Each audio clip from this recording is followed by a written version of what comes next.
आज की इस वीडियो में आपका स्वागत है। आज की इस वीडियो में हम क्लास 7 एनसीईआरटी हिस्ट्री का जो चैप्टर नंबर 4 है इसको हम डिटेल में समझेंगे एग्जाम के पॉइंट ऑफ व्यू से। तो सबसे पहले ये जानते हैं कि इस चैप्टर में आपको बताया क्या गया है। तो 16वीं शताब्दी से 17वीं शताब्दी में जो मुगल साम्राज्य था, ये अध्याय उसी के बारे में बताता है। मुगल साम्राज्य का उदय कैसे हुआ, उसका विस्तार कैसे हुआ, प्रशासन कैसा था, शासन व्यवस्था उस समय कैसी थी, और मुगलों ने लगभग 16वीं से 17वीं शताब्दी के बीच भारत के एक बड़े भूभाग पर शासन किया। तो इस अध्याय में वही सब के बारे में विशेष रूप से मुगल साम्राज्य के बारे में बताया गया है। ठीक है, तो जो पहला टॉपिक आता है वो आता है मुगल कौन थे। तो मुगल शासक दो महान शासक वंशों से संबंधित थे। मातृपक्ष इनका क्या था, वे चंगेज खान के वंशज थे। ठीक है, मातृपक्ष से अगर देखेंगे हम तो, और जो अगर पितृपक्ष से इनका देखेंगे तो वे तैमूर के वंशज थे। ठीक है, तो मुगल कौन थे, माता चंगेज खान के वंशज थे, उनकी माता चंगेज खान से परिवार से संबंधित थी, और पितृ जो उनका पिता थे वो तैमूर के परिवार से संबंधित थे। ठीक है, मुगल शासक स्वयं को तैमूर के वंशज कहलाना अधिक पसंद करते थे क्योंकि वे चंगेज खान की विरासत से जुड़ना उन्हें कम पसंद था। ठीक है, फिर आता है बाबर का आगमन। तो बाबर मुगल साम्राज्य का संस्थापक था। वह मूल रूप से फरगना का शासक था। ठीक है, बाबर ने काबुल पर अधिकार किया, भारत की ओर अभियान किए, दिल्ली और आगरा पर अधिकार स्थापित किया। ठीक है, फिर आता है प्रथम पानीपत का युद्ध 1526 ईस्वी। बाबर और इब्राहिम लोदी के बीच 1526 ईस्वी में प्रथम पानीपत का युद्ध हुआ। इस युद्ध में बाबर ने इब्राहिम लोदी को हराया। इस विजय के बाद दिल्ली पर बाबर का अधिकार हो गया, मुगल साम्राज्य की स्थापना हुई। ठीक है, फिर आता है बाबर की सैन्य शक्ति। बाबर की सफलता का एक महत्वपूर्ण कारण उसकी सैन्य रणनीति थी। उसने तोपों का उपयोग किया, घुड़सवार सेना का प्रभावी उपयोग किया, युद्ध में नई रणनीति का प्रयोग किया। बाबर ने तुलुगमा जैसी युद्ध की रणनीति का भी उपयोग किया। ठीक है, फिर आता है बाबरनामा। बाबरनामा बाबर ने अपनी आत्मकथा लिखी, वही बाबरनामा है। इसका नाम था बाबरनामा। इसमें बाबर ने अपने जीवन का वर्णन किया, युद्धों का वर्णन किया, भारत के भूगोल और प्रकृति का वर्णन किया, भारत के लोगों और समाज के बारे में लिखा। यह मुगल इतिहास का सबसे महत्वपूर्ण स्रोत है। ठीक है, फिर आता है हुमायूं। बाबर के बाद उसका पुत्र हुमायूं शासक बना। हुमायूं को कई कठिनाइयों का सामना करना पड़ा। उसे अफगान शासकों से संघर्ष करना पड़ा, शेर खान से युद्ध करना पड़ा, कुछ समय के लिए अपना राज्य खोना पड़ा। ठीक है, फिर आते हैं शेर खान और हुमायूं। शेर खान ने हुमायूं को पराजित किया। इसके बाद हुमायूं भारत छोड़कर कुछ समय के लिए बाहर जाना पड़ा हुमायूं को। बाद में हुमायूं ने अपनी शक्ति फिर से संगठित की, भारत पर पुनः अधिकार किया। ठीक है, दिल्ली पर फिर से नियंत्रण किया। फिर आता है अकबर। अकबर मुगल साम्राज्य के सबसे महान शासकों में से एक था। 1556 ईस्वी में शासक बना। उसने साम्राज्य का विस्तार किया, राजपूतों से संबंध बनाए, प्रशासन को मजबूत किया, विभिन्न समुदायों को शासन में शामिल किया। फिर आता है अकबर और बैरम खान। जब अकबर का शासन बना तब वह बहुत छोटा था। ठीक है, जब अकबर शासक बना था तो वह बहुत छोटा था। उसके प्रारंभिक शासन में बैरम खान ने उसकी सहायता की। द्वितीय पानीपत का युद्ध 1556 ईस्वी में अकबर और हेमू के बीच द्वितीय पानीपत का युद्ध हुआ।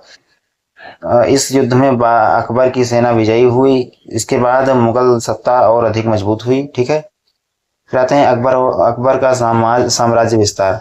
अकबर ने अपने साम्राज्य का विस्तार किया। उसने उत्तर भारत के बड़े क्षेत्रों पर अधिकार किया, गुजरात पर भी विजय प्राप्त की, बंगाल और पर भी नियंत्रण स्थापित किया, राजपूत राज्यों से भी संबंध बनाए, दक्कन की ओर भी अपना प्रभाव बढ़ाया। फिर आते हैं राजपूतों के साथ अकबर की नीति।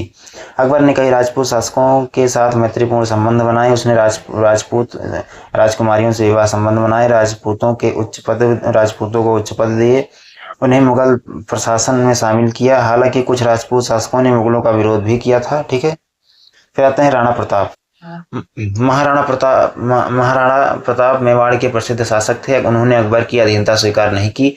1576 ईस्वी में उनमें हल्दी घाटी का युद्ध हुआ।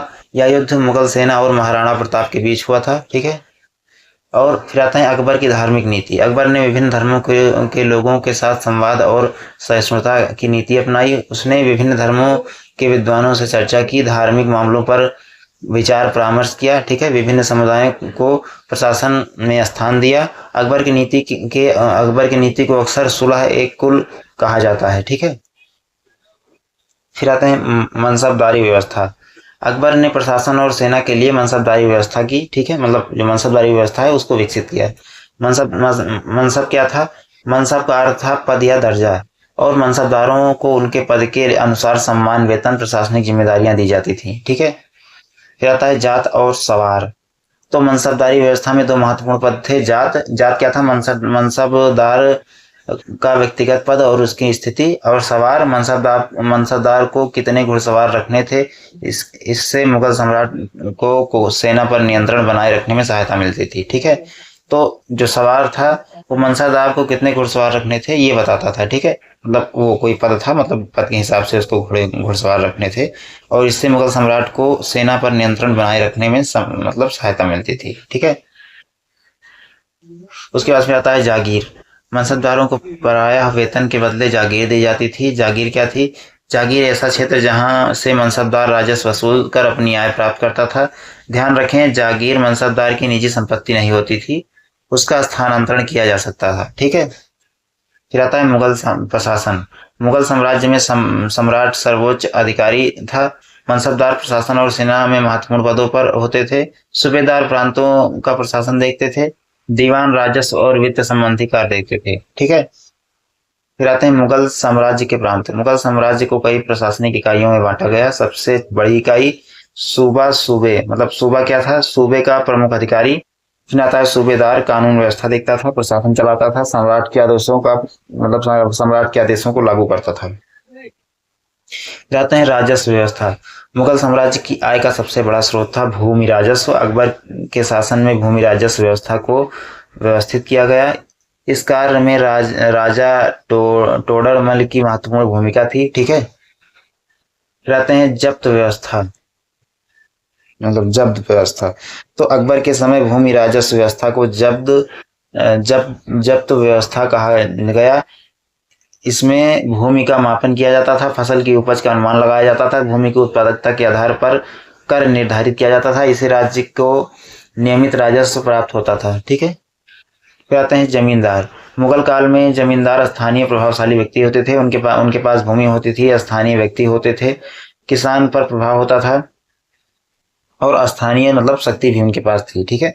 वे किसानों से कर वसूलने में सहायता करते थे, स्थानीय प्रशासन में भी भूमिका निभाते थे, कभी कभी अपनी सेना भी रखते थे, ठीक है। फिर आते हैं किसान। मुगल साम्राज्य की अर्थव्यवस्था कृषि पर आधारित थी। किसान भूमि पर खेती करते थे, फसल उगाते थे, राज्य को कर देते थे। मुख्य फसलों में शामिल थी उस समय गेहूं, चावल, जौ, कपास, गन्ना, ठीक है। फिर आता है मुगल साम्राज्य का विस्तार। मुगल साम्राज्य का विस्तार केवल युद्धों से नहीं हुआ। इसके लिए मुगलों ने युद्ध किए, विवाह संबंध बनाए, स्थानीय शासकों को प्रशासन में शामिल किया, राजस्व व्यवस्था स्थापित की, ठीक है। फिर आता है जहांगीर। अकबर के बाद उसका पुत्र जहांगीर शासक बना। जहांगीर के शासन में मुगल साम्राज्य स्थिर रहा। कला और चित्रकला का विकास हुआ। विदेशी यात्रियों ने भारत का दौरा किया। जहांगीर की आत्मकथा दुजुक ए जहांगीरी के नाम से प्रसिद्ध है, ठीक है। फिर आता है शाहजहां। जहांगीर के बाद शाहजहां शासक बना।